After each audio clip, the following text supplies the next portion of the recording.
Bismillahirrahmanirrahim. We are discussing the important feature of electrophilic addition reactions, जिसमें हमने अब तक ये पढ़ा कि इलेक्ट्रोफिलिक एडिशन रिएक्शन जब भी होता है तो वो 2 स्टेप्स में होगा. First step is the formation of organic cation. Second step is the attack of nucleophile on the organic compound. Number 2, addition of halogen. जब हैलोजन ऐड होते हैं तो वो हमेशा ब्रिज इंटरमीडिएट से गुजर कर ऐड होंगे, और जबकि हाइड्रोजन हेलाइड जब ऐड होते हैं तो वो ब्रिजिंग इंटरमीडिएट नहीं बनाते, सिंपली मार्कोवनिकोव रूल के मुताबिक ऐड हो जाते हैं और उनमें किसी किस्म का ब्रिज इंटरमीडिएट नहीं बनता.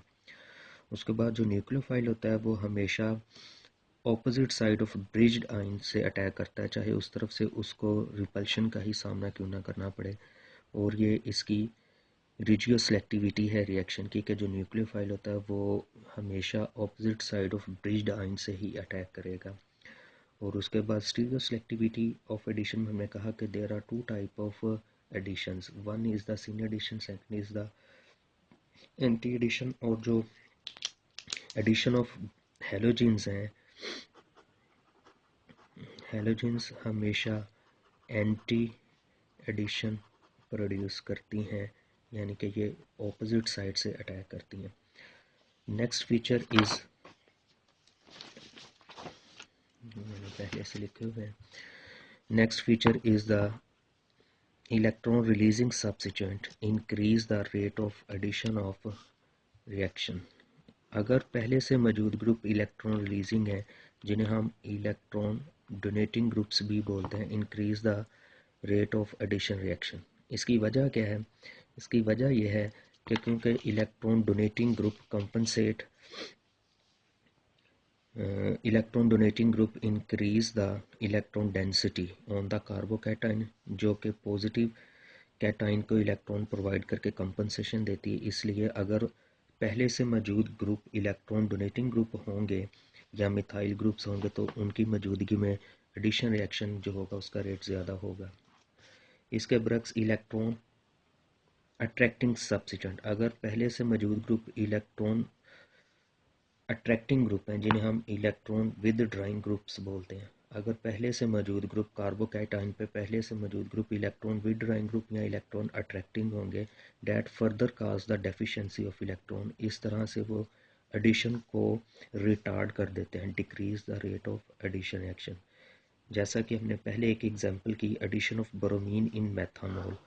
अगर हम बोरोमीन को मेथानॉल की मौजूदगी में अटैक करवाएंगे तो उसके नतीजे में क्या होगा कि जो रेट ऑफ रिएक्शन है वो डिपेंड करेगा सब्स्टिट्यूएंट पे. फॉर एग्जांपल, अगर हमारे पास एक कंपाउंड है दिस वन ईथीन, जैसे जैसे सब्स्टिट्यूएंट इंक्रीज होंगे, एक ये कंपाउंड है हमारे पास, हम इस पे इलेक्ट्रॉन डोनेटिंग मिथाइल ग्रुप एक तरफ ऐड कर देते हैं, CH2 एंड CH2. यहाँ पे एक इलेक्ट्रॉन डोनेटिंग ग्रुप आ गया जो कार्बोकैटाइन को इलेक्ट्रॉन प्रोवाइड कर सकता है. अगर हम इस पे 2 कार्बोकैटाइन लगा दें, 2 तरह के मिथाइल ग्रुप ऐड कर दें, CH and CH2. Now this carbon has 2 electron donating methyl groups. It means that इसका rate of reaction पहले से increase हो जाएगा. ये one suppose that इसकी जो relativity है, rate of forward reaction का जो constant है वो 1 है.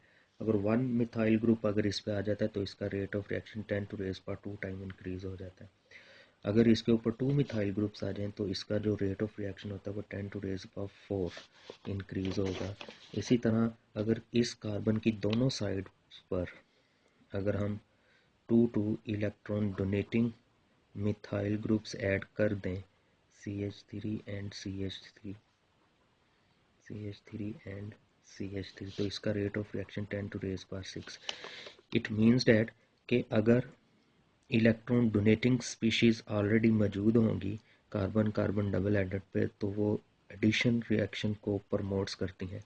इसके बरक्स अगर इलेक्ट्रॉन विदड्रॉइंग ग्रुप्स अगर पहले से मौजूद होंगे तो उससे क्या होगा कि वो रेट ऑफ रिएक्शन को स्लो डाउन कर देते हैं. फॉर एग्जांपल, अगर हमारे पास एक कंपाउंड है ट्राई फ्लोरोप्रोपीन, एक ये कंपाउंड है हमारे पास और एक है नाइट्रो ईथीन। अब इन दोनों में देखा जाए तो that are electron withdrawing group, electron withdrawing group that further decrease the density of electron on the intermediate. For example, अगर यहाँ पे हम इसमें ब्रोमीन को ऐड करते हैं, pi bond trifluoro CH2 positive है। अब ये वाला भी इससे इलेक्ट्रॉन विड्रा कर रहा है, तो इस पे भी ऑलरेडी डेफिशिएंसी है, तो that create the further deficiency on this carbocation, hence the electron withdrawing group destabilize the intermediate. इसी तरह जो नाइट्रो ग्रुप है that is also electron withdrawing group, तो ये क्या करते हैं, अगर पहले से मौजूद इलेक्ट्रॉन विड्राइंग ग्रुप होंगे तो वो रेट ऑफ रिएक्शन को रिटार्ड कर देते हैं, और अगर इलेक्ट्रॉन डोनेटिंग ग्रुप्स होंगे तो वो रेट ऑफ रिएक्शन को इन्हांस कर देते हैं। लेकिन addition of AH hydrogen halide में हमने कहा, क्योंकि हाइड्रोजन हेलाइड में किसी किस्म का ब्रिजिंग इंटरमीडिएट नहीं बनता और वो मार्कोवनिकोव रूल बनते हैं, और मार्कोवनिकोव रूल में सिंपल कैटाइंस बनते हैं, सिंपल कार्बोकैटाइन, एंड सिंपल कार्बोकैटाइंस में भी tertiary, secondary and primary carbocation. कह रहे कि when electrophile is a hydrogen ion, in case of hydrogen halide, it results in the formation of carbocation, and stability of carbocation promotes the rate of reaction। जैसे कि हमने last में example भी की कि जिसमें जो कार्बोकैटाइन होते हैं वो प्राइमरी सेकेंडरी हो सकते हैं, जिसकी वजह से रेट ऑफ रिएक्शन जो होता है वो डिपेंड करेगा कि कंपाउंड प्राइमरी कार्बोकैटाइन है, सेकेंडरी है, टर्शरी कार्बोकैटाइन है, उस लिहाज से हम उसके रेट ऑफ रिएक्शन को फाइनलाइज कर सकते हैं। इसी तरह नेक्स्ट फीचर इज, जो हमने पहले डिस्कस कर लिया हुआ है, addition is the highly stereo specific. In case of bromine हमेशा एंटी एडिशन होगी, और in case of HX simple addition होगी। Next one, intermediate cation can lose proton, preference to the reacting with nucleophile, यानी कि अगर intermediate है वो अपना प्रोटॉन लूज कर सकता है। प्रोटॉन लूज करने का मकसद ये होगा कि जो कार्बोकैटाइन बने वो मोर स्टेबल हो जाएगा, मोर स्टेबल होने से न्यूक्लियोफाइल का अटैक मोर प्रेफरेबल हो जाता है। इसकी हम एक एग्जांपल करते हैं जिसमें जो इंटरमीडिएट है वो अपने आप को रीअरेंज कर रहा है by the losing proton. For example हमारे पास एक कंपाउंड है triphenyl methyl, this one double bond है यहाँ पे CH2 plus bromine and bromine. First step, attack of pi bond on the electrophile,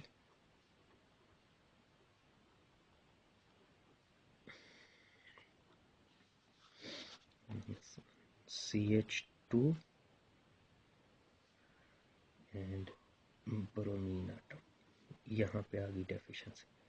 अब ये वाला जो हमारे पास कार्बन एटम है डेट इज टर्शरी कार्बोकैटाइन, क्योंकि इसके साथ एक कार्बन ये है, दूसरी कार्बन ये और तीसरी कार्बन ये, that is a tertiary carbocation.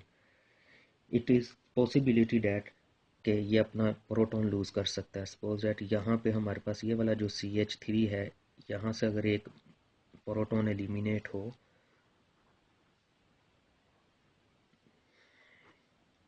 तो ये बनेगा CH2 negative bromine and this.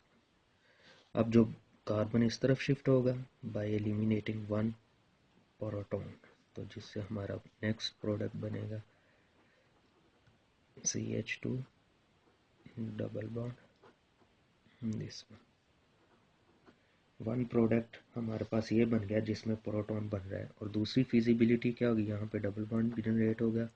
दूसरी पॉसिबिलिटी क्या होगी कि इस तरफ की बजाय, इसका मिथाइल ग्रुप की बजाय यहाँ से अगर प्रोटॉन एलिमिनेट हो जाए, तो यहाँ से प्रोटॉन एलिमिनेट होने से जो प्रोडक्ट बनेगा this one CH3 C double bond CH2 and bromine.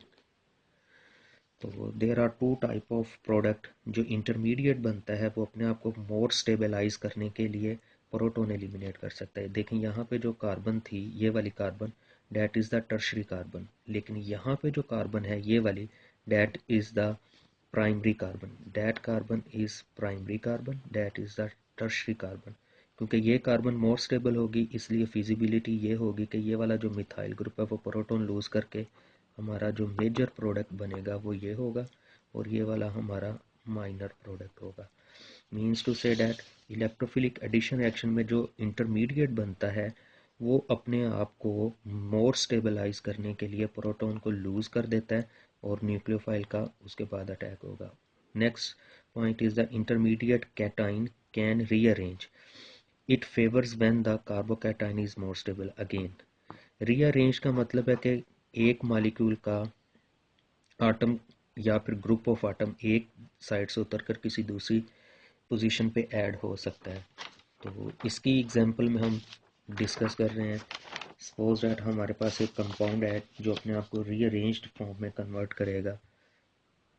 One tri methyl, इस तरफ H है और यहाँ पे हमारे पास CH2 है, that is a double bond, again HCl। First step is the attack on nucleophile, जो हमारे पास इंटरमीडिएट बनेगा।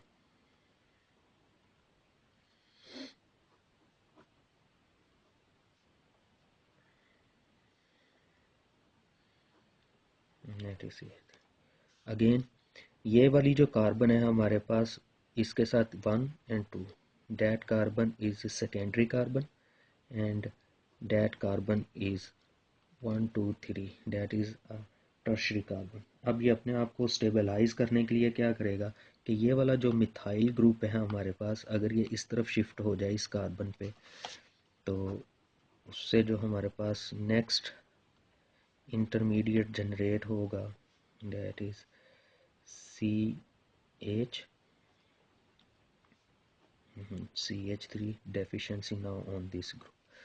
अब अगर देखा जाए तो ये वाली कार्बन भी 1 2 3 that is a tertiary carbon, और ये हमारे पास था सेकेंडरी कार्बन।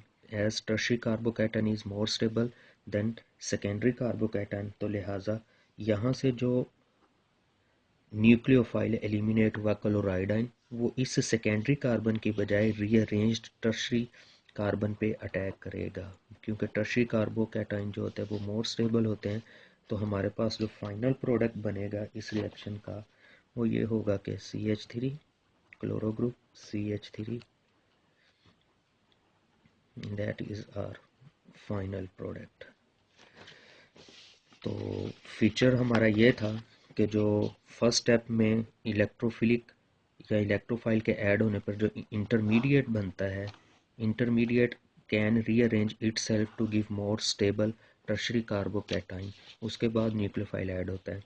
इससे जो पहले पॉइंट हमने डिस्कस किया उसमें वो प्रोटॉन लूज करके अपने आप को स्टेबलाइज करता है, और लास्ट पॉइंट है जो इलेक्ट्रोफिलिक एडिशन रिएक्शन का, वो ये है कि addition to the system containing two or more conjugated double bonds give mixture of product, यानी कि ऐसे कंपाउंड्स जिसमें ऑर्गेनिक कंपाउंड में ऑलरेडी कॉन्जुगेटेड डबल बॉन्ड्स, यानी कि single bond double bond single bond sequence में होगा, तो उसमें मोर देन वन प्रोडक्ट बन सकते हैं। मोर देन वन प्रोडक्ट बनने का मतलब ये है कि क्योंकि जो पॉजिटिव चार्ज होता है वो डीलोकलाइज हो सकता है on more than one carbon atom.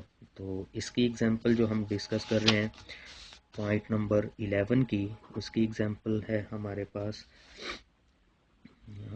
एक कॉन्जुगेटेड कंपाउंड है CH2 and H, that is a compound double bond single bond double bond, that is conjugated double bond, और इसको हम ऐड कर रहे हैं हेलोजन में, पार्शियल नेगेटिव, ये इधर अटैक करेगा, bromide ion will be eliminated. पहली पॉसिबिलिटी ये वाला मॉलिक्यूल एज सच रहेगा पोर्शन, ये वाला हाइड्रोजन भी।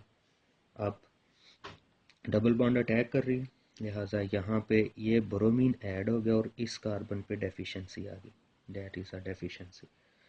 अब डीलोकलाइजेशन रूल ऑफ रेजोनेंस में हम कहते हैं कि अगर किसी मॉलिक्यूल में double bond single bond double bond double bond single bond triple bond double bond single bond lone pair of electron double bond single bond unpaired electron, positive charge double bond single bond negative charge. अगर इन 6 में से कोई एक sequence हो तो उसके electron delocalised हो सकते हैं।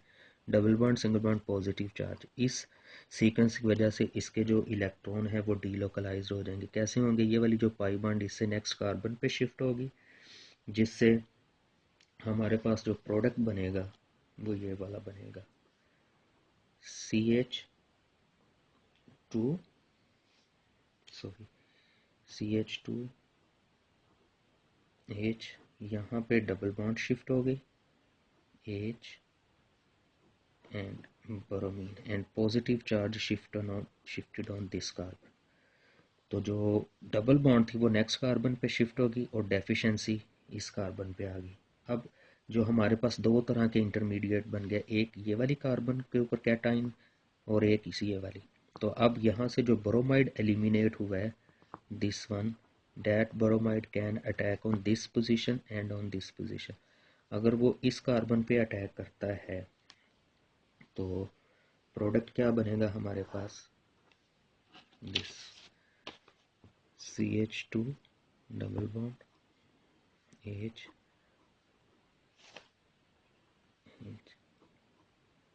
Br एंड इधर लिख देते हैं इसको, हाइड्रोजन कंडेंस कर देते हैं इस पोजीशन पे।